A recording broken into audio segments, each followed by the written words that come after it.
Hey y'all, this is T. Today is November 7th, 2016. I'm looking at this article.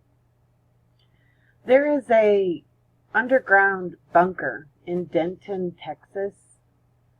It's pretty huge, and if I remember correctly, I believe it's like 600 acres huge.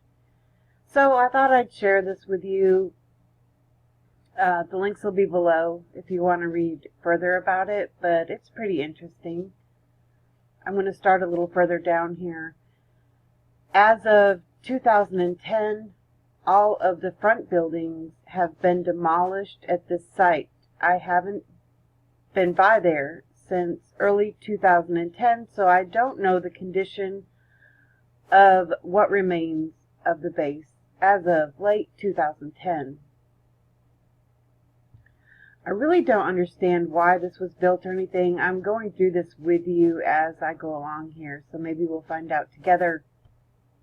I do know that Texas Instruments used to be kind of sort of in the area, and of course that would have been a place excuse me, to be attacked upon any large attack on the U.S. Raytheon is, the new name of Texas Instruments, and it is close by, so it may have something to do with that. We can take a look at these pictures. It was a pretty massive undergoing here. This picture was taken in 1964. It's a digital image. I don't know what they were doing here, but this thing is huge, and a lot of people don't know about it. They had all kinds of things going on. So, again, the pictures will be in the link below, and you can zoom into them, and they're really pretty interesting. They call it a Nike missile base. For you military buffs, what is a missile base? I have no idea. I'm just sharing the knowledge here. These pictures are from the University of North Texas Libraries. So they're there as well. Here's kind of what it looked like at the time. The pictures are stamped with a 2004 timestamp. And you can see some strange things. I think I know exactly where this is because that antenna looks familiar.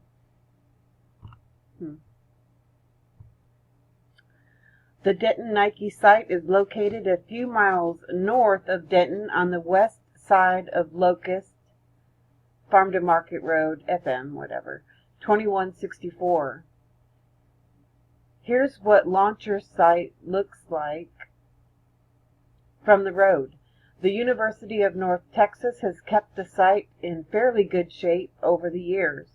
The school uses the front area as an observatory. The small white-roofed buildings house telescopes. They even have a domed telescope on the site. You can see the dome in the right and left photos.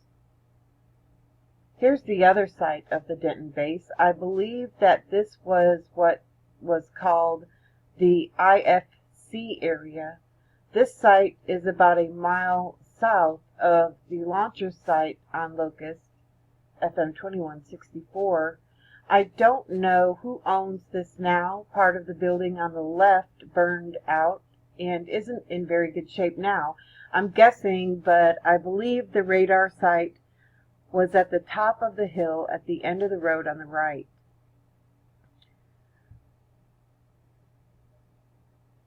It's kind of spooky looking. There's various buildings, but the main part of this, I believe, is like this huge underground bunker. See, there's a generator building, some kind of old computer, all kinds of weird stuff. Now, this is page 1. There's a page 2, and I'm going to see if I can get to it a little further down, because that shows more of the underground bunker. It's pretty creepy. This building is very interesting. It has a large heavy lift winch a heavily built roof structure to support the winch, and large roll-up doors on each end. I figured that this is where the missiles were serviced. There is a large earth berm all around this building, obviously to deflect a blast upwards. The building was full of some archaeological items when we visited.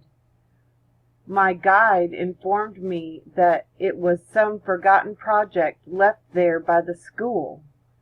Upper left photo, south end of the building. Upper center photo, fueling area. According to the San Francisco Nike volunteer website, the depressions in the concrete were used to angle the missile for filling and draining the fuel. The upper right photo is explaining the photos there. Okay. So this really just kind of creeps me out. But for military buffs, this would be a tour to go on. I don't know if they still let people down in there or what. Okay, good. Here's a link to page 2. This is more about the underground part, and that's what I wanted to look at. I sure hope that they reinforce that well, because this thing is huge. Let's see. He says, I would like to give a very big thanks to UNT Risk Management and Environmental Services for taking me out to get the photos for this virtual tour. I hope he says how big this thing is, because I don't know if people know if this place is like under our houses or what. Let's see. Let's leave this up a little bit. Inside magazine C, the entry stairway opens into the magazine main missile storage room. You can see the entry stairs through the left door. The right door goes to the personnel room. My guide told me that the B magazine had been cleaned up and was in far better condition than this C magazine, but he didn't have the key to unlock that magazine, so we couldn't access it. This magazine was okay condition, but had about 2 feet of water in it at one time. Almost all the lights were operational, so it made exploration easy.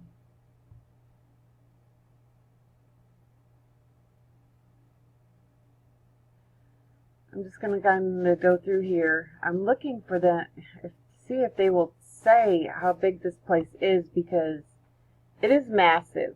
From what I've read on other articles, it's really pretty massive. So it's a huge underground bunker. Various magazine detail photos. I can pause this when I'm done looking at these, and then I know an article that did say that it was 600 acres, but it wasn't official, so to speak. So I'm leery of putting anything out there that's not actual facts. Looks like they have vents and everything. Anyways, this is kind of something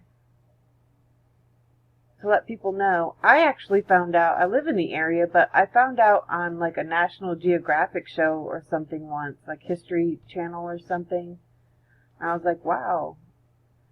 So for people who don't know about this, it's some pretty interesting stuff. Who knows where other ones are? I have no idea.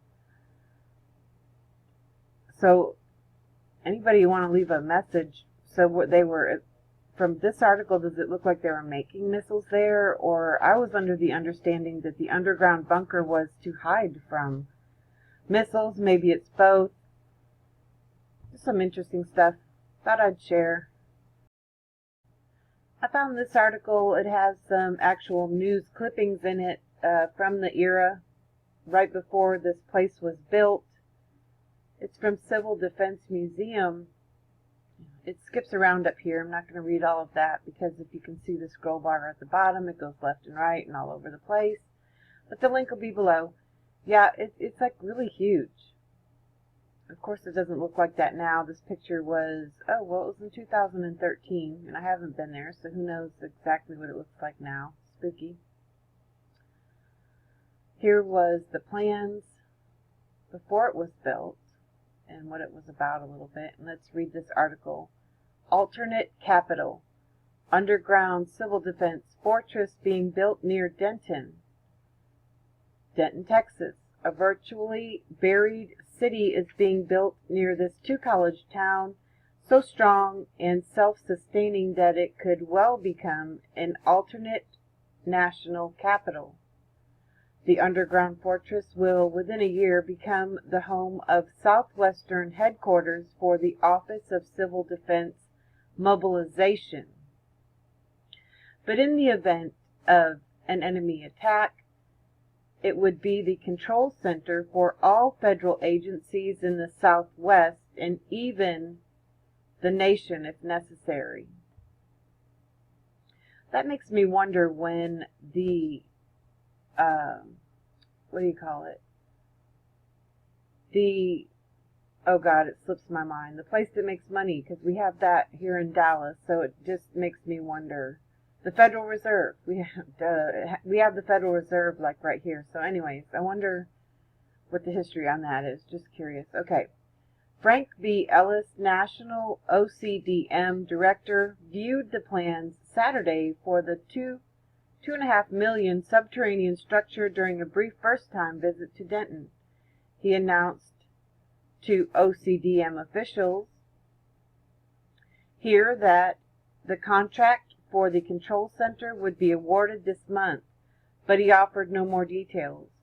The Denton underground structure is due to be completed in June 1962, the first of such fortresses to be built in all 8 regional OCDM headquarters.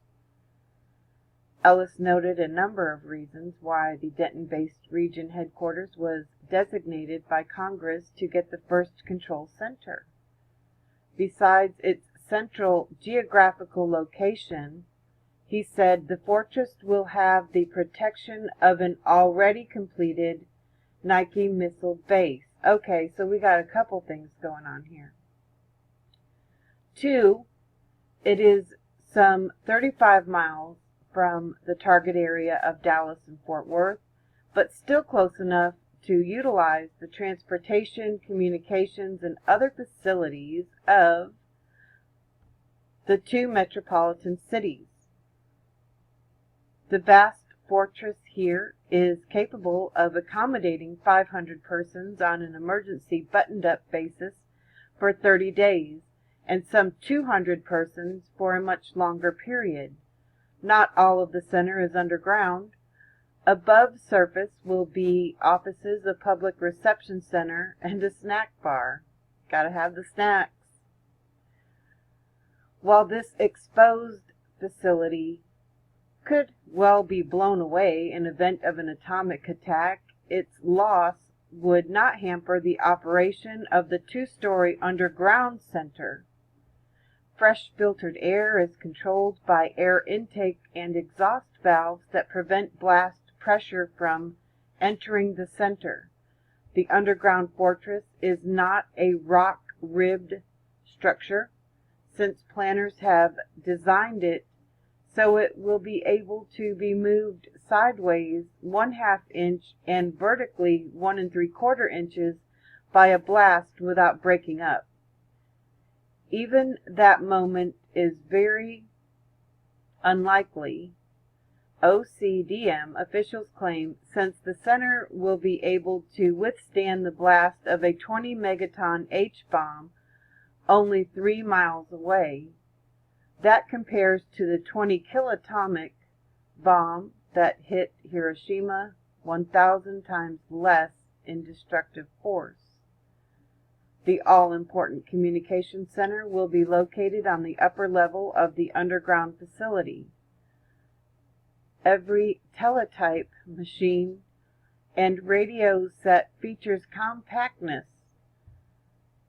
This is the heart of the underground center. Its primary communications network is the National Communications System, NACOM-1.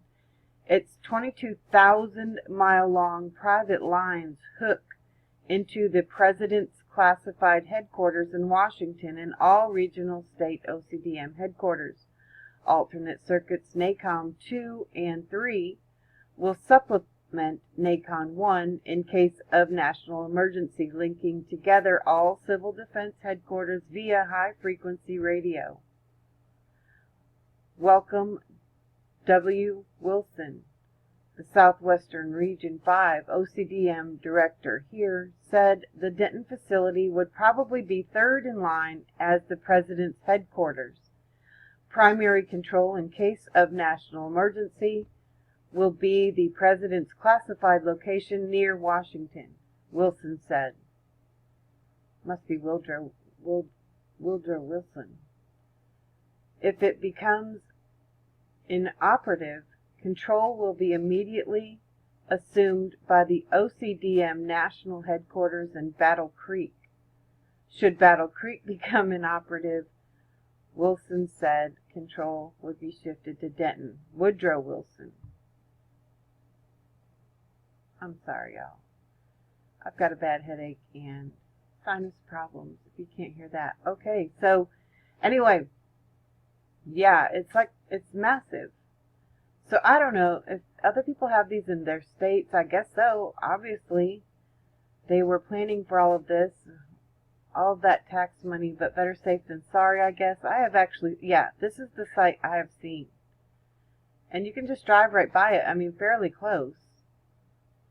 As the cities have grown up around this, I think this had to have been a very rural area at the time, so to speak. So these are much better quality pictures in this article. Decontamination shower, front entry blast door.